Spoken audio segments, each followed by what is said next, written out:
देखो, linear graph हमने discuss किया, तो लीनियर ग्राफ के बारे में अभी तुम लोगों ने कुछ चीज़ें देखी। अभी मैंने जो लीनियर ग्राफ कराया था ना, लीनियर ग्राफ में देखो, एक मिनट मैं तुम लोगों को वहीं पे ले चलता हूँ दोबारा। एक मिनट, हाँ लीनियर ग्राफ पे ले चलते हैं एक बार। यहाँ पे देखो लीनियर ग्राफ, जब हमने लीनियर ग्राफ ड्रॉ किया तो एक चीज़ बहुत इंपॉर्टेंट जो थी, ये एक्स कोऑर्डिनेट एक्स एक्सिस था और ये वाई एक्सिस। पहले हमने देखा एक्स एक्सिस को, एक्स एक्सिस पे हमारा क्या पॉइंट आ रहा है, ये वाला पॉइंट अगर मैं है तो एक्स का क्या है यहाँ पे 2016, and with respect to this 2016 what is y coordinate 2.5। तो बेटा ये याद रखना है, कई बार ना पेपर में तुमसे ये भी पूछा जा सकता है, like this is given as c point, okay, this is given as b point, this is a, then d, then e, what is the coordinate, ठीक है, what is the coordinate of point d, d वाले point का coordinate क्या है, what is the coordinate of point e, and how do we write the coordinate. First we write from x axis, x axis से लिखते हैं, ठीक है, x axis का पॉइंट लिखा जाता है, like if I am writing for C, C के लिए मैं क्या लिखूंगा 2018, and comma from y axis it is how much 3.2, okay, so this is how we write what coordinate. So coordinate is what, coordinate is the combination of x axis and y axis, and you know what is the point of x axis known as, x axis के point को हम क्या बोलते हैं, इसको बोला जाता है एब्सिसा। क्या बोलेंगे, abscissa. And what is the coordinate of y, sorry, what is the point of y axis known as, it is known as ordinate, ordinate, okay. So देखो दो चीजें याद रखना, जब हम कोऑर्डिनेट की बात करते हैं तो कोऑर्डिनेट होता है complete the combination of x and y axis point, दोनों पॉइंट का जब हम कॉम्बिनेशन करके लिखते हैं ना within bracket, that is known as what, coordinate. But when we are writing like abscissa, if someone is asking what is the abscissa of point E, E वाले point का abscissa क्या है, what is the abscissa for point E, what you will be saying, you will say it is 2020, है ना। so abscissa, for abscissa you will check x axis, for ordinate you will check y axis, okay, you have to remember this thing। abscissa के लिए क्या करना है, x axis check करना है, and for ordinate you will check y axis। अब देखो यहाँ पे कुछ क्वेश्चंस देखो, plot the following point on a graph sheet. एक और चीज़, ये सारी चीज़ें तुम लोग ग्राफ पेपर पे बनाना ज़्यादा सिंपल होता है। देखो अभी मैं तुम लोगों को यहाँ पे शो करता हूँ, अगर पॉसिबल हुआ तो इस तरह से तुम्हारा ग्राफ पेपर होता है ना, तो उस पे करना है ऐसे क्वेश्चंस को, ठीक है। अब जैसे मान लो इसने दिया हुआ है यहाँ पे, क्या बोला है कि इन पॉइंट्स को प्लॉट करो, ठीक है, ये जितने भी पॉइंट्स दिए हुए हैं लाइक पार्ट ए में, इन सब को पॉइंट्स को प्लॉट करो, and then see whether they are lying on a single line, एक लाइन पे हैं या इधर उधर जा रहे हैं, ठीक है। देखो मैं क्या करता हूँ, एक ग्राफ बना लेता हूँ, पहले एक ग्राफ ड्रॉ करता हूँ, ठीक है। तो ये हमने ग्राफ ड्रॉ कर लिया, this is our y axis, this is our x axis, ठीक है, 0 देन 1, ठीक है, सेम गैप पे लिखना है, ये तुम्हें ग्राफ पेपर में बड़ा इजीली पता लग जाएगा, 3 4 5 6 7 8, देन हियर ऑल्सो 1 2 3 4 5 6 7 8, ठीक है। और हाँ सेम गैप होना चाहिए, देखो जैसे मेरे 7 और 8 में थोड़ा सा ज़्यादा हो गया है। तो अब देखो क्वेश्चन में क्या दिया हुआ है, 4 0 4 2 4 6 4 2.5, ठीक है। तो ये पॉइंट्स हैं 4 0 4 2 4 6 and 4 2.5, these are the 4 points given in our A part, this is A point, B point, C point, D point. Now we have to check whether all these points are lying on a single line or not. हाँ, single line पे पहले 4 0, तो ये 4 कौन से वाले axis का point है इसमें? This is for x axis and y का क्या है 0. वेयर इट विल लाई, ये 4 0 कहाँ पे लाई करेगा? It will lie on this point. See this is x axis का 4 है और वाई का यहाँ पे क्या है 0. So this is our point 4,0. समझ आ रहा है 4,0 कैसे आए हैं? तो हाँ, then next is what 4,2. So 4,2. Now again our x is 4 and y is 2. So I will mark it here. Okay. This is our point. ये पहले वाला 4 0 था, दूसरा पॉइंट आ गया 4,2. Then third one is 4 6. Now again x is 4 and y is 6. So it will come here 4 6. Then again D point 4 2.5, 4 2.5, this is 4 6, and then 4 2.5.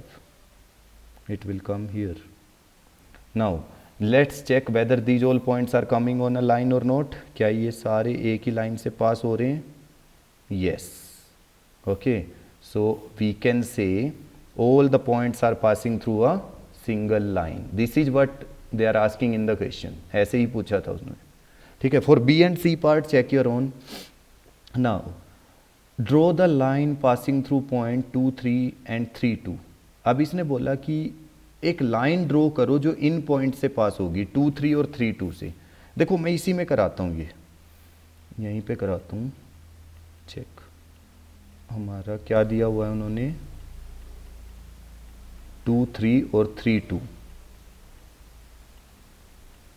ठीक है. एक point लेना है 2,3 और एक पॉइंट लेना है 3,2. सो 2,3 में x वाला 2 है और y 3 है, तो x 2 है और y क्या है 3, तो ये आएगा यहाँ पे. ठीक है. Then 3 2. Now x is 3 and y is 2, so it will come here. Now ये कह रहा है पास करो एक लाइन थ्रू दीज पॉइंट्स. इन दोनों पॉइंट से पास होके एक लाइन जाएगी कुछ इस तरह से. ओके. इन्होंने बोला है ना draw the line passing through the point. Find the coordinate of the point at which the line meet the x axis and y axis. अब ये कह रहा है कि एक्स एक्सिस पे उस लाइन ने कहाँ पे टच किया है और वाई पे कहाँ पे टच किया है. Where it has touch the x axis and y axis. X axis पे कहाँ पे टच किया है और वाई एक्सिस पे कहाँ पे किया है. एक्स एक्सिस पे कौन से पॉइंट पे. What is the coordinate of this point where it has touched the x axis. 5,0. बेटा यहाँ पे y की वैल्यू 0 है. देखो इस पॉइंट के सामने y क्या है 0. अच्छा, अब ये वाला पॉइंट जहाँ पे इसने y एक्सिस को टच किया है उसका कोऑर्डिनेट क्या आएगा 0,5, क्योंकि पहले x लिखा जाता है फिर y लिखा जाता है. तो यहाँ पे चेक कर लो फॉर दिस पॉइंट, इस वाले पॉइंट के लिए x एक्सिस पे क्या है 0 एंड y एक्सिस पे क्या है 5. So this is how we write, this is how we write the coordinates. ऐसे लिखा जाता है coordinates. So now these kind of questions are there. हाँ, तो ये सब तुम लोगों को करना है.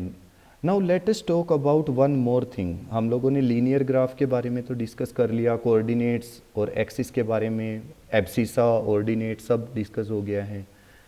एक चीज़ और जो हम डिस्कस करेंगे वो है हमारा हिस्टोग्राम, जो हमने छोड़ दिया था. हिस्टोग्राम कैसे ड्रॉ होता है. हिस्टोग्राम. अच्छा, बार ग्राफ में तुम लोगों ने देखा था, जैसे मैंने बार ग्राफ ड्रॉ किया था फॉर क्लास 6th, ठीक है, फिर for class 7th, for class 8th, for class 9th, है ना. ऐसे ड्रॉ किया था ना. That means we were having some gap in between the buildings के बीच में क्या था, कुछ गैप था, that means we were drawing but bar graph. But when we will be drawing a histogram, जब हम हिस्टोग्राम ड्रॉ करेंगे, then we will be using what, touched buildings जो होंगी वो एक दूसरे से क्या रहेंगी, टच रहेंगी, ठीक है, कंटिन्यूस रहेंगी, वो कंटिन्यूस बिल्डिंग्स रहेंगी, ठीक है। कैसे, अब देखो मैं एक डेटा ले लेता हूँ, पहले एक टेबल ज़रूरी होती है हमेशा ना, क्योंकि जो डेटा होता है हमारे पास हम ग्राफ उसी से रिलेटेड बनाते हैं, ठीक है। ये मैंने डेटा लिया,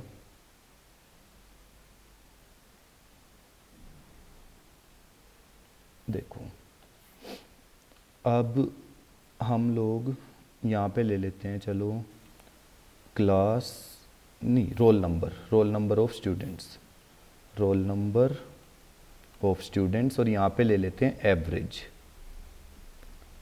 जो 0 to 5 रोल नंबर्स है ना, 0 to 5, उनका एवरेज आ रहा है 10 मार्क्स।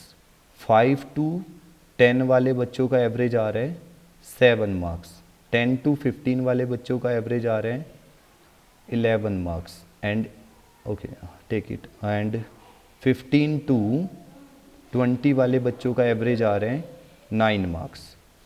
तो अब देखो, अब हम इससे क्या बनाएंगे, this is some data we are given, data is what is the average for 0 to 5, 5 to 10।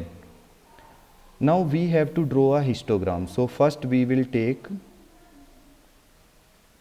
y axis and x axis, ठीक है, हमने y और x एक्सिस बना लिया, ठीक है, this is y, this is x। Now on x axis I will be writing roll number, and on y axis I will write the average. So roll number is starting from 1, okay, we will start from 1, because 0 is not a roll number, so I'll start from 1, so I'll write 0, then 1, then 2, then 3, 4, 5, 6, 7, 8, 9, 10, 11, 12, और we can write in pair of 5 also, 5 के pair में लिख देते हैं, वो ज़्यादा अच्छा रहेगा। हाँ, we will write in pair of 5। पहले हम लिखेंगे 0 से 5, 5 to 10, 10 to 15, 15 to 20, हम ऐसे लिख लेते हैं, ठीक है। अब देखो यहाँ पे हम लिखेंगे एवरेज, तो 1, 2, 3, 4, 5, 6, 7, 8, 9, 10 and 11। Now for 0 to 5, 0 से 5 के लिए हम लेके जाएंगे, पहले 0 से 5 का एवरेज कितना है, what is the average for 0 to 5, 10, so we will take a building up to 10, then for 5 to 10, 7, so we will take up to 7, then for 10 to 15, 11, so we will take up to 11, then for 15 to 20, 9, so we will take up to 9. Now see, all my buildings are touching each other, okay, so this is what we do in histogram। Histogram में देखो, bar graph में क्या था, buildings के बीच में gap था, histogram में क्या है, buildings are touching each other, all blocks are touching each other, okay. Now what scale we have taken for the graph, 1 unit equal to how much, 1 unit equal to 1 average, ठीक है, 1 unit को 1 ही average लिया है हमने। So and we can also put some shading in each block like this, okay, so this is how we will be drawing a histogram, ठीक है, when we are touching our buildings।